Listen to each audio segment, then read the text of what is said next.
અબડાસા તાલુકા પંચાયત ખાતે સામાન્ય સભાનું આયોજન કરવામાં આવ્યું। તાલુકા પંચાયત અબડાસા ખાતે સામાન્ય સભાનું આયોજન કરવામાં આવ્યું હતું કે જેમાં અબડાસા તાલુકા પંચાયતના પ્રમુખ શ્રી મહાવીરસિંહ જાડેજાના અધ્યક્ષસ્થાને આ સભાનું આયોજન કરવામાં આવ્યું હતું। આ સભામાં કુલ 18 સભ્યોમાંથી 14 સભ્યો હાજર રહ્યા હતા। આ સભામાં આમંત્રિત સદસ્યોમાંથી જિલ્લા પંચાયત સદસ્ય ભાવનાબા જાડેજા, પરસોત્તમભાઈ મારવાડા હાજર રહ્યા હતા। સભાના સભ્ય સચિવ તાલુકા વિકાસ અધિકારી ઇન્ચાર્જ શ્રી દીક્ષિત ઠક્કર દ્વારા સંભાળવામાં આવી હતી। સભામાં તાલુકા વિકાસ અધિકારી અબડાસા અને પ્રમુખ શ્રી દ્વારા તમામ સભ્યોને આવકારી સભાની કાર્યવાહી હાથ ધરવામાં આવી હતી। સભાનું કામકાજ સંચાલન બીકે સોઢા અને અર્જુન દેસાઈ દ્વારા કરવામાં આવ્યું હતું।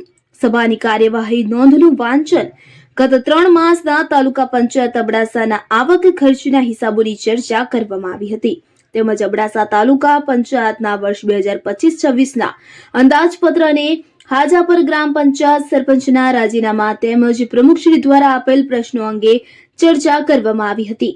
અબડાસા તાલુકા પંચાયતનું વર્ષ 2025-26ના વર્ષનું બજેટ કુલ 30 કરોડથી વધુનું કે જે અન્વેષણ અર્થે મોકલવા સર્વાનુમતે બહાલી આપવામાં આવી હતી। કયા મુદ્દાઓની રજૂઆત થઈને આજે તાલુકા પંચાયત અબડાસાનું વર્ષ 2024-25નું સુધારેલ તેમજ 25-26ના અંદાજપત્ર માટે બજેટ માટેની મિટિંગ તાલુકા પંચાયત અબડાસા ખાતે બોલાવવામાં આવી હતી।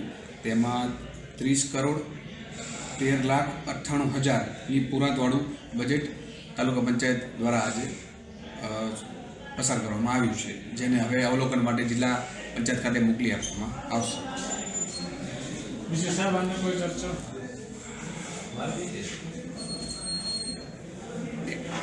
આજે સદસ્ય તરફથી અલગ અલગ રજૂઆત મળી હતી।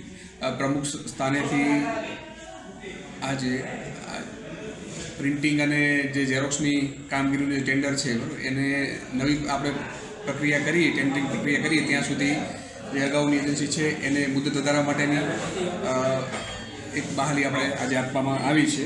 સદસ્યો તરફથી બીજી 2-4 રજૂઆત હતી બરાબર, એને ધ્યાને લઈ અને એને ઘટતું કરવા માટે આપણે બાંયધરી આપી છે। સાહેબ, એક સરપંચશ્રીનું રાજીનામું આવ્યું છે, શું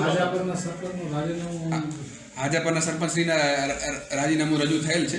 એ તાલુકા પંચાયતે ફેરવિચારણા કરવા માટે ગ્રામ પંચાયતને સૂચન કરવા માટે કહ્યું છે। આયોજન કરાવ્યું, કયા મુદ્દાઓની રજૂઆત થઈ હતી?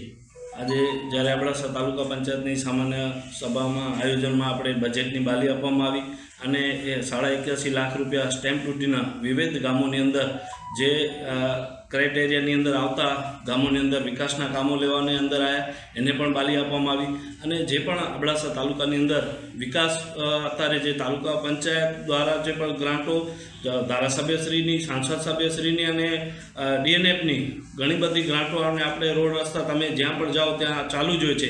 એ બધા જ કામોની આજે જ્યારે તાલુકા પંચાયત, જિલ્લા પંચાયતના સદસ્યોએ પણ જ્યાં પણ જતા હોય ત્યાં કામની દેખરેખ ત્યાં 2 મિનિટ જોવે અને આપણે સરકાર જે કામ કરી રહી છે એનું પણ ગામ લોકોને કે આ સરકારની આ યોજનામાંથી આ કામ થઈ રહ્યું છે એવી પણ ચર્ચા કરવામાં આવી। જ્યારે અબડાસાના છેવાડાની વિસ્તારની અંદર જ્યારે કામ થઈ રહ્યા છે, બધા જ કોઈ પણ એવો વિસ્તાર નથી જ્યાં પણ તાલુકા પંચાયત, જિલ્લા પંચાયત દ્વારા કામ ન થતા હોય।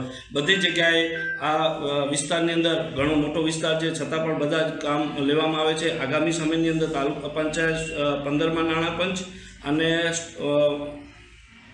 વિવેકાધીન 2 પણ કામો છે એનું પણ આયોજન કરશું।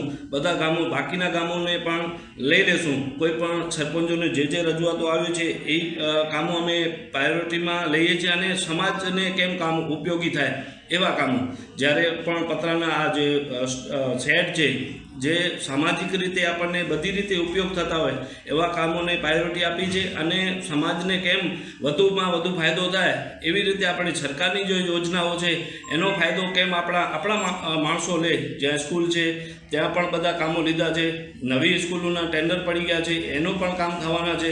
તો આપણે જે પણ ગામના જાગૃત નાગરિકને પણ અહીંયાથી કહીએ છીએ કે તમે પણ ખ્યાલ રાખો। બસ આટલું। અમુક સરપંચો કામ નથી કરતા મંજૂર થયેલા, એ મોટી પંચાયતો છે ગ્રાન્ટ લેફ્ટ જવાના આવે છે આજે અમે ચર્ચા કરી અને એને નોટિસ આપવાનું પણ આયોજન કર્યું છે કે ભાઈ તમે તાત્કાલિક એ કામો પૂર્ણ કરો, નકા એ આયોજનની અંદર આપણે બીજા કામોની અંદર કામ લઈ શકીએ એવી રીતે સૂચના આપશું. અને અમને જે માર્ગદર્શન જિલ્લા પંચાયત અને તાલુકા પંચાયતના અધિકારીઓ આપશે કે ભાઈ આ કામ ને બદલે આ કામ લેવાનું છે, તો એ સરપંચો પાસે કયા ગામની અંદર કયું કામ ખૂટે છે એ કામને પ્રાયોરિટી આપીને એ ગ્રાન્ટનો ઉપયોગ કરશું. આપણે ગ્રાન્ટ આપણા વિસ્તારની અંદર લેફ ન જાય એના માટે અમે સતત ચિંતિત છીએ અને એ પણ કાર્ય આગળની સામાન્ય સભામાં કરશું. માહિતી આજે આપણે વિપક્ષી દ્વારા એક પ્રશ્ન પૂછવામાં આવ્યો હતો કે અહીંયા કાયમી ટીડીઓની જગ્યા ખાલી છે, એ બાબતે આપણે શું ઉપર કોઈ રજૂઆત એવી કરેલી છે?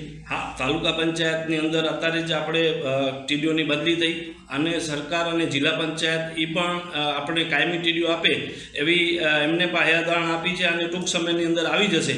અત્યારે જે ટીડીઓ ચાર્જમાં છે, જે પણ સામાન્ય માણસની અંદર કામ જે જરૂર પડે છે દાખલા માટે, એ પણ તાત્કાલિક આપણને કરી આપે છે. અમે અહીંયાથી મેલથી મોકલાવી છે તો પણ ઈમેલ ઓનાથી પણ સાઇન કરી આપે છે. એટલે એ કોઈ ચિંતાનો વિષય નથી ટીડીઓ, પણ છતાં પણ આપણને કાયમી જોઈએ. અબડાસા મોટો વિસ્તાર છે, એના માટે 100% આગામી સમયની અંદર ટીડીઓની નિમણૂક થશે એવી સરકાર પણ જિલ્લા પંચાયત પણ બાંયધરી આપી છે.